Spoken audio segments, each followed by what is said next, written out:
मेरे प्यारे बच्चों, नमस्कार आप सभी को। मेरे भाई, मैं आज आपको पढ़ाने जा रहा हूँ टेंजेंट के ऊपर सबसे खतरनाक सवाल, जिसमें आज सबसे ज्यादा सवाल आ रहे हैं। पहले बता रहा हूँ आपको, डायरेक्ट कॉमन टेंजेंट, उभयनिष्ठ अनुप्रस्पर्शी रेखाएं, और उसके बाद बता रहा हूं मेरे बच्चे, transversal common tangent, transversal common tangent, उभयनिष्ठ तिर्यक स्पर्शी रेखाएं। इन पे बहुत सवाल आते हैं। मात्र 8-10 मिनट का कॉन्सेप्ट है, एक बार सीख लो, जीवन भर के लिए मुक्त हो जाओगे इन चीजों से। इधर उधर भटकना नहीं पड़ेगा, कोचिंग लेने की जरूरत नहीं है, यहीं से सब कुछ समझ जाओगे। आओ मेरे दोस्त। हाँ, कैरियर विल ऐप जरूर डाउनलोड कर लेना। देखिए दोस्त, जब भी इस तरीके से दो सर्कल आपको दे रखे हो और फिर आपसे पूछा जाए कि यार डायरेक्ट कॉमन टेंजेंट बताइए क्या होगी, तो ये रेडियस R2 है, ये रेडियस R1, और हम ये बात अच्छे से जानते हैं कि 90 डिग्री का कोण बनाता है। जब भी स्पर्श रेखा से त्रिज्या को मिलाएंगे, केंद्र से त्रिज्या को खींचेंगे स्पर्श रेखा पे, वो हमेशा 90 डिग्री का कोण बनाता है। तो मेरे बच्चे, अगर मैं इस डी के ही पैरेलल यहाँ एक लाइन खींच दूं, डी सेंटीमीटर ही लंबी, यहाँ डी सेंटीमीटर लंबी ही एक लाइन खींच देता हूँ, तो ये लेंथ डी है, ये लेंथ भी डी है, ये यहाँ से यहाँ तक की लेंथ R2 है, तो यहाँ से यहाँ तक की लेंथ भी क्या हो जाएगी, R2, तो ये हो जाएगी R2। ये पूरी है R1, ये पूरी है R1, इसमें से R2 घटा देंगे तो ये वाली जो लेंथ निकलेगी, ये हो जाएगी R1 माइनस R2। और ये कॉमन डायरेक्ट टेंजेंट है जिसकी लेंथ निकालनी है। तो मेरे दोस्त, यहाँ पे आप जानेंगे कि आपका लग जाएगा कौन सा फार्मूला, राइट एंगल ट्रायंगल का पाइथागोरस फार्मूला, और यहाँ से निकल जाती है डायरेक्ट कॉमन टेंजेंट की लेंथ, दोनों सर्कल के केंद्रों के बीच की दूरी का वर्ग माइनस दोनों रेडियस के डिफरेंस का वर्ग। डिफरेंस क्यों लेते हैं वो समझ में आ गया। अब इस पे सवाल लेते हैं। सवाल में कह रहा है कि भाई 14 सेंटीमीटर और 5 सेंटीमीटर रेडियस वाले दो वृत्तों के बीच की दूरी है 40 सेंटीमीटर, तो डायरेक्ट कॉमन टेंजेंट बताइए। तो भैया फार्मूला हो जाएगा, उनके बीच की दूरी कितनी है जी, 40, तो 40 का वर्ग माइनस आर माइनस आर, तो 14 में से 5 घटाएंगे मेरे बच्चे 9, 9 का वर्ग। अब यहाँ फार्मूला लगा दो भैया, कैसे, 40 का वर्ग माइनस 9 का वर्ग, तो ए स्क्र माइनस बी स्क्र कर सकते हैं आप, कहें बिल्कुल कर सकते हैं। तो ए माइनस बी इंटू ए प्लस बी, तो 40 में 9 गया 31, और 40 में 9 जोड़ा तो 49। अब देखो यार, यहां से एक बात तो तय हो गई कि 31 का वर्गमूल तो निकलेगा नहीं, तो इंटीजर तो आंसर होगा नहीं, या तो बी होगा या सी होगा। अब अब क्या यार, छोटी सी बुद्धि है, छोटा सा दिमाग दौड़ाना है, डिजिटल सम लेके देख लेते हैं क्या होता है।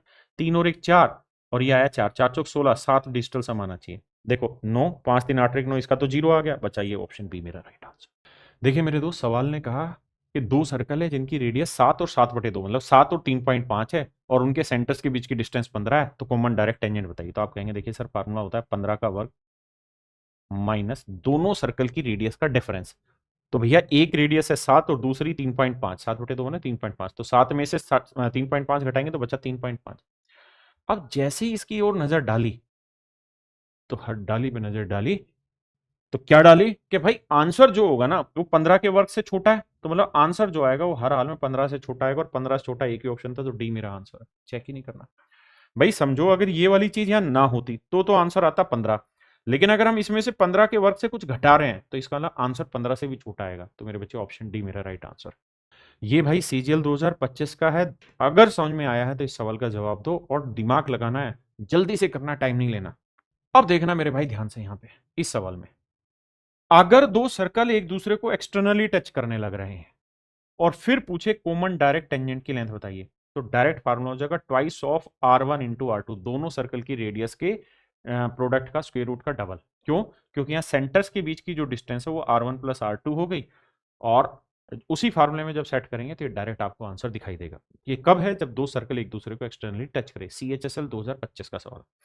कहता है जैसा ऊपर को दिखाए गए चित्र में दिखाया, दो वृत्त बाह्य रूप से एक दूसरे को स्पर्श कर रहे हैं। O केंद्र वाले वृत्त की त्रिज्या 49 है और A केंद्र वाले वृत्त की त्रिज्या 16 है, तो उनके समान स्पर्श रेखा BC की लंबाई ज्ञात करो। तो भाई डायरेक्ट फार्मूला लगाएंगे, twice of R1 into R2, 49 गुना 16, तो भैया 49 का वर्गमूल 7, 16 का वर्गमूल 4, और गुना में 2, तो भैया 2 चौक 8 7 56, सीधा ऑप्शन सी। अब भाई ये वाले सवाल का जवाब आपको देना खुद से कैलकुलेट करके। अब देखना मेरे दोस्त ध्यान से, कॉमन ट्रांसवर्सल टेंजेंट यानी उभयनिष्ठ तिर्यक स्पर्श रेखा की लंबाई कैसे फाइंड आउट करें। हम क्या करते हैं, अपनी तरफ से एक इस रेडियस को नीचे तक बढ़ा लेते हैं। आपने कहा बढ़ा लो जी, कोई दिक्कत नहीं है इसमें। दूसरा, इसको इससे ज्वाइन करा दिया। अब आप ये बात जानते हैं, मैंने ये वाली लेंथ डी है, ये यहां से यहां तक की ये वाली लेंथ डी है, ठीक है, और ये थी मेरे बच्चे मेरी कॉमन ट्रांसवर्सल टेंजेंट ये वाली। इसी के पैरेलल मैंने एक लाइन नीचे खींच दी। अब होगा क्या, ध्यान से मेरी बात को सुनना। ये थी कॉमन ट्रांसवर्सल टेंजेंट, ठीक है। अगर इसकी लेंथ टी थी तो इसकी लेंथ भी टी आ गई, ये आ गई डी, बिल्कुल ठीक है। ये है R2, ये R1 है, तो ये वाली लेंथ भी R1 हो गई। तो फिर से पाइथागोरस थ्योरम लग गई, ये T निकालनी है, ये R1 प्लस R2 हो गई और ये T। तो मेरे बच्चे ट्रांसवर्सल कॉमन टेंजेंट 3x उभयनिष्ठ स्पर्शरेखा की लंबाई का सूत्र है d स्क्वायर माइनस दोनों रेडियस का जोड़। क्यों जोड़ कर रहे हैं वो अब आपको समझ में आ गया होगा, दोनों रेडियस के जोड़ का स्क्वायर। आइए दो सवाल लेते हैं। कहते हैं यार दो सर्कल की रेडियस 7 सेंटीमीटर और 4 सेंटीमीटर, उनके सेंटर्स के बीच की दूरी 25 सेंटीमीटर है। ट्रांसवर्सल कॉमन टेंजेंट निकाल के बताइए क्या होगी। TCT निकालनी है। तो बाबू फार्मूला होगा दोनों सर्कल के सेंटर्स के बीच की दूरी का वर्ग यानी 25 का वर्ग माइनस इन दोनों के जोड़ का वर्ग 7 4 11 का वर्ग। अब मेरे भाई हमें इसकी वैल्यू कैलकुलेट करनी है।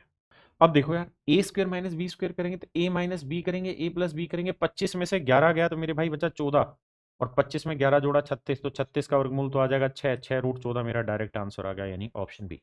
देखिए मेरे भाई सवाल में कह रहा है दो सर्कल की रेडियस है 20 और 32 सेंटीमीटर और कहता है कि उनके सेंटर्स के बीच की दूरी है 60 सेंटीमीटर। तो आपसे जो पूछा जा रहा है वो पूछा जा रहा है डायरेक्ट कॉमन टेंजेंट और ट्रांसवर्सल कॉमन टेंजेंट, इनकी लेंथ का रेशियो बताइए क्या होगा। तो कैलकुलेशन बेसिक है, कैसे? तो भैया 60 का वर्ग करेंगे, डायरेक्ट वाले में क्या होता है इनका डिफरेंस 32 और 12 का डिफरेंस 12 का वर्ग, बिल्कुल ठीक है। और यहां क्या होगा 60 का वर्ग माइनस इन दोनों के जोड़ का वर्ग 20 और 32 52 का वर्ग। तो ये मेरे प्यारे बच्चों मेरा आंसर आ जाएगा। अब इसे सोल्व करना होगा, उसी के आधार पर आंसर आना है। अब देखिए ध्यान से मेरे भाई करना क्या है, देखिए दोनों जगह स्क्वायर रूट है तो एक बार दोनों का वर्ग कर दो और फिर जो आंसर आए उसका वापसी से वर्गमूल कर देना। तो मैं वर्ग करूंगा तो ये हट जाएगा। अब जो आंसर आएगा रेशियो का उसका मुझे वर्गमूल करना होगा। तो देखो ए स्क्वायर माइनस बी स्क्वायर है तो ए माइनस बी 60 में 12 जोड़ा 72 और 60 में 12 गया तो 48।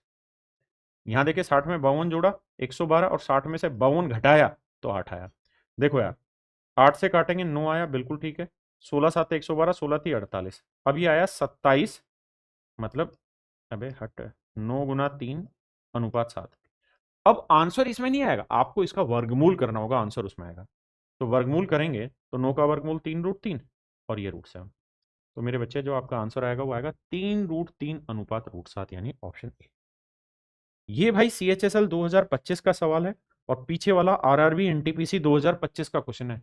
सेम क्वेश्चन है, डाटा थोड़ा बहुत ऊपर नीचे। तो इस सवाल को होमवर्क में आपने करके बताना कमेंट में क्या जवाब आएगा। अब अगली टाइप पे आते हैं। देखिए मेरे बच्चे बहुत बढ़िया सवाल है। इस सवाल में पूछा है एक्स की वैल्यू क्या होगी। ऐसे जब भी सवाल आए तो सबसे आसान तरीका होगा टेंजेंट के तरीके से ना करके सिमिलरिटी के तरीके से कर दीजिए। कैसे? देखिए ये 90 डिग्री बनेगा और ये भी 90 डिग्री बनेगा। क्या? क्यों? क्योंकि सेंटर से जब भी टेंजेंट को मिलाएंगे 90 बनता है। ये वाला कोण और ये वाला कोण दोनों आपस में बराबर होगा। क्यों? क्योंकि इन्हें हम बोलते हैं वर्टिकली अपोजिट है। तो बचे हुए ये दोनों कोण भी आपस में मेरे दोस्त बराबर। आपने कहा सर अपने को कोई दूर दूर तक की दिक्कत नहीं और एक्स की ही वैल्यू अपने को फाइंड आउट करनी है। हमने कहा ठीक है जी, दोनों ट्रायंगल सिमिलर हो गई। तो यहां मेरे बच्चे एक बात था ना, वर्टिकल अपोजिट के सामने वाली साइड एक्स और यहाँ वर्टिकल अपोजिट के सामने वाली साइड 4, यहाँ डबल के सामने वाली साइड 9 और यहाँ डबल के सामने वाली साइड 6। बस इतनी सी बात है। 2 दूनी 4, 2 तिया 6, 3 तिया 9, 3 दूनी 6, तो एक्स की वैल्यू आ गई 6। Simple, option D. यानी है टेंजेंट का ही क्वेश्चन लेकिन टेंजेंट से जाएंगे लेंथी पड़ेगा। बेसिकली सिमिलरिटी लगाएंगे, जल्दी से सोल्व कर देंगे। ये भाई SSC CPO 2025 का क्वेश्चन, सबसे लेटेस्ट ट्रेंडिंग क्वेश्चन उठा रखे हैं। इस सवाल को आपने करना है, वही सिमिलरिटी लगा के और आंसर देना। और भाई हर सवाल का आंसर कमेंट में देना है ताकि पता चले कि आप कितना तैयारी कर रहे हो और कितने तक वीडियो देख रहे हैं। और मेरे प्यारे बच्चों मेरे ही इसी चैनल पर जब आप प्लेलिस्ट में जाएंगे राकेश यादव चैनल पर, तो जो सेकंड वाली प्लेलिस्ट है भाई one of the finest playlist है।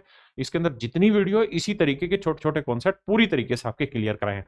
और जो पहली वीडियो है उसमें गवर्नमेंट जॉब्स की कंप्लीट इंफॉर्मेशन दे रखी है। जो भाई SSC की तैयारी करते हैं, आप किसी भी वनडे कॉम्पिटेटिव एग्जाम की तैयारी करते हैं, तो वो हमारा SSC प्रथम फाउंडेशन बैच ले सकते हैं। ये फाउंडेशन बैच है SSC प्रथम बैच। इसमें अभिनय सर मैथ्स पढ़ा रहे हैं, मैं मैथ्स पढ़ा रहा हूं और मेरा लाइव क्लास है। इंग्लिश में गोपाल वर्मा सर और जयदीप सर हैं। रीजनिंग में पीयूष वार्ष्णेय सर और अरुण सर हैं। Polity, history, geography, economics, biology, physics, chemistry, science की पूरी टीम है। Static GK, current affair. ये बैच भी 999 रुपए का। और मेरे बच्चे इसके अंदर पूरे कंप्लीट प्रैक्टिस आपको करा रहे हैं और कंप्लीट रिवीजन भी आपको करा रहे हैं और ये बिल्कुल फ्री ऑफ कॉस्ट है मेरे बच्चे। तो आप दोनों में से किसी भी बैच में रजिस्ट्रेशन स्टार्ट कर सकते हैं। 2 साल की वैलिडिटी रहेगी, एडमिशन ओपन है।